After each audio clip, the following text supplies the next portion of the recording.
मराठा समाजाचा जीआर सरसकटचा नाही. मराठवाड्यासाठी हैदराबाद गॅझेटमधील पुरावे ग्राह्य धरले. खऱ्या कुणबींनाच प्रमाणपत्र मिळणार. मुख्यमंत्री फडणवीसांची स्पष्टोक्ती. ओबीसीने हैदराबाद गॅझेटचा अभ्यास करावा, शंका दूर होतील. एका जीआरमध्ये मराठ्यांचे सर्व प्रश्न सुटणार नाहीत. टप्प्याटप्प्याने सर्व काही करू. उपमुख्यमंत्री एकनाथ शिंदेंची ग्वाही. ओबीसी हा भाजपचा डीएनए म्हणतात, मग ओबीसी आरक्षणाला धक्का लावायचा की नाही हे भाजपनेच ठरवावं. मंत्री छगन भुजबळ स्पष्टच बोलले. भुजबळांच्या मनातील शंका दूर करू. जीआरमुळे ओबीसी समाजावर परिणाम होणार नाही. मी भुजबळांना आश्वस्त केलंय. मुख्यमंत्री फडणवीसांची प्रतिक्रिया. राज्यात ओबीसींना आरक्षण देताना मराठा समाजानेही पुढाकार घेतलेला. प्रत्येकाने एकमेकांना सहकार्य करावं. भुजबळांच्या नाराजीवरील प्रश्नावर राधाकृष्ण विखे पाटलांचं भाष्य. कॅबिनेटवर बहिष्कार म्हणजे मुख्यमंत्र्यांवर अविश्वास. मंडल आयोगाच्या मुद्द्यावर शिवसेना सोडली.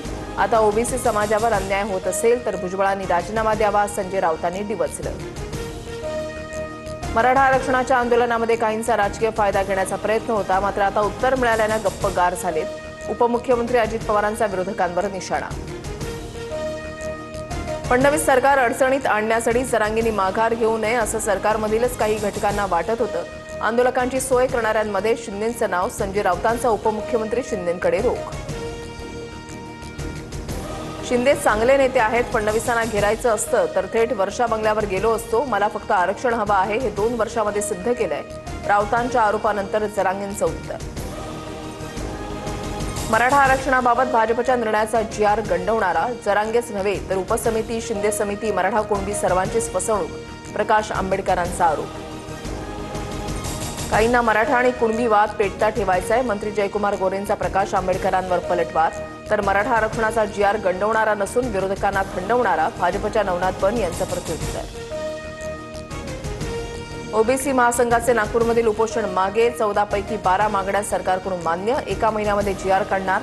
अतुल सावेंची मध्यस्थी फळाला. उद्या बारामतीमध्ये लक्ष्मण हाकेंच्या नेतृत्वात मोर्चा. ओबीसी आरक्षणाच्या बचावासाठी मोर्चाचं आयोजन. लक्ष्मण हाकेंची माहिती. दक्षिण मुंबईतील आंदोलनावरून खासदार मिलिंद देवरांचं मुख्यमंत्र्यांना पत्र. एसओपी निश्चित करण्याची मागणी. तर आंदोलन करू नाही तर हैदोस घालू. दक्षिण मुंबईचा 7-12 धनिकांच्या नावावर लिहून दिलाय काय? राऊतांचा हल्लापूर. माझं पत्र नीट वाचा. मुंबईमध्ये आंदोलनं बंद करण्यासाठी ते नव्हतं तर ती शिस्तबद्ध पद्धतीनं व्हावीत हा उद्देश होता. टीकेनंतर आंदोलनाबाबत लिहिलेल्या पत्रावरून मिलिंद देवरांचा घुमजाव. अवैध मुरुम उत्खनन कारवाई प्रकरणी अजित पवार महिला पोलीस अधिकाऱ्यावर संतापले. तर इतकी दादागिरी का? धमकी देणं उपमुख्यमंत्र्यांना शोभतं का? अजितदादांनी माफी मागावी. दमानी आक्रमक. 2014 पूर्वी काँग्रेसनं जनतेचे मासिक बजेट वाढवलं. आता काँग्रेस सरकार असतं तर 100 रुपयाच्या वस्तू खरेदीवर 20-25 रुपये कर लावला असता. जीएसटी स्लॅबमधील सुधारणांबाबत बोलताना पंतप्रधान मोदींची काँग्रेसवर टीका. कारखाने अधिनियमातील दुरुस्तीला राज्य मंत्रिमंडळाची